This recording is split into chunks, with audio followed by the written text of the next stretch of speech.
बिस्मिल्लाहिर्रहमानिर्रहीम। Beef stick की एक नई तरकीब शेयर की जा रही है। इसके साथ ही स्पेशल सॉस की तैयारी भी होगी। हम इसको अमेरिकन रेसिपी कह सकते हैं। अज्जा तरकीबी में सबसे पहले बीफ स्टिक्स हैं जो तकरीबन 1 किलो हैं। इसमें से चर्बी और हड्डी को लहदा कर लिया गया है। मसाला जात में 1.5 टीस्पून काली मिर्च, नमक हस्बे जायका, ऑरिगेनो लीव्स, मस्टर्ड पेस्ट है और यस्टर सॉस 2 टेबलस्पून। पपाया पाउडर डालने से गोश्त पकने के बाद भी नरम रहेगा। 2 अदद लीमू है। ये तमाम अज्जा बीफ की मैरिनेशन के लिए तैयार करेंगे। अब बीफ स्टिक्स को स्टिक हैमर के साथ एहतियात से हैमर करेंगे कि नरम हो जाएं। ज्यादा नहीं करना कि गोश्त फट ना जाए। नमक और काली मिर्च को एक बाउल में डाल देते हैं। साथ ही ऑरिगेनो लीफ, मस्टर्ड पेस्ट और यस्टर, पपाया पाउडर, नींबू का रस भी निचोड़ लेते हैं। अब इनको अच्छे से मिक्स कर लेंगे। यहीं पर नमक चेक कर लेना है। अब मसाला बीफ स्टिक्स पर अप्लाई कर देते हैं। कोशिश करें कि अच्छी तरह अप्लाई हो, ये स्टिक्स कवर हो जाए। यहाँ बीफ को अच्छा सा मसाला लग गया है। अब इनको 3 से 6 घंटे के लिए मैरिनेट कर लेना है। अब स्टिक्स अच्छे से मैरिनेट हो चुके हैं। इनको फ्राई करने का अमल शुरू करते हैं। एक सॉस पैन में थोड़ा सा ऑयल डालकर चूल्हे पर रख दिया है। जैसे ही ऑयल गर्म हो गया तो इसमें स्टिक्स फ्राई करना शुरू कर देंगे।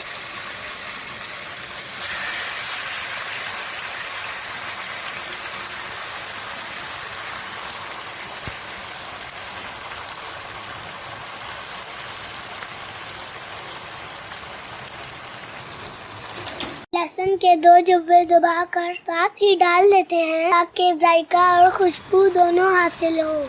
एक साइड कुछ पक जाए तो पलट लेंगे।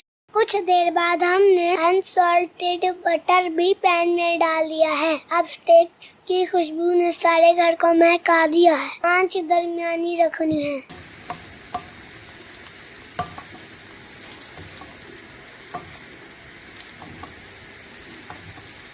यहाँ हमारे स्टिक्स मतलूबा हद तक फ्राई हो चुके हैं। अब सारे स्टिक्स जो कि फ्राई हो गए हैं एक ट्रे में रखकर ओवन में 10 मिनट के लिए बेक कर लेंगे ताकि कच्चापन बिल्कुल खत्म हो जाए। इनको माइक्रोवेव ओवन में भी बेक किया जा सकता है।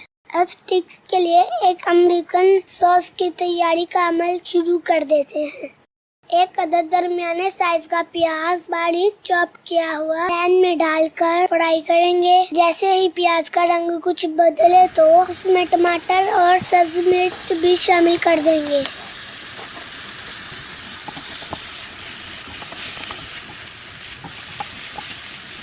जब कुछ हद तक फ्राई हो जाए तो आधा गिलास पानी शामिल कर देते हैं कि ये मसाला अच्छे से पक जाए।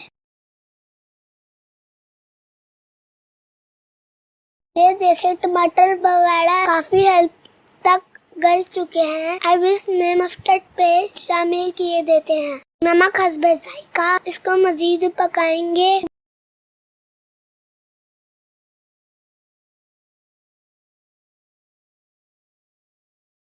जब ये अच्छी तरह पक जाए तो इसको ऐसे ही छोड़ देना है।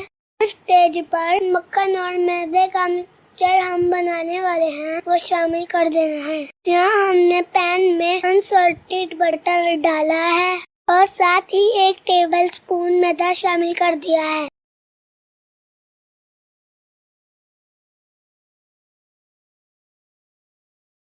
जैसे ही झाग बननी शुरू हो जाए इसको पकाना बंद कर देंगे। जब सर्व करने लगे तो ही मैदे और मक्खन का वेजा सॉस में शामिल कर देना है। इससे सॉस गाढ़ी हो जाएगी। अगर मैदे और मक्खन का मिक्सचर शामिल करने के बाद सॉस पड़ी रहे तो इसका जायका भी खराब हो जाएगा और डलियां भी बन जाएंगी।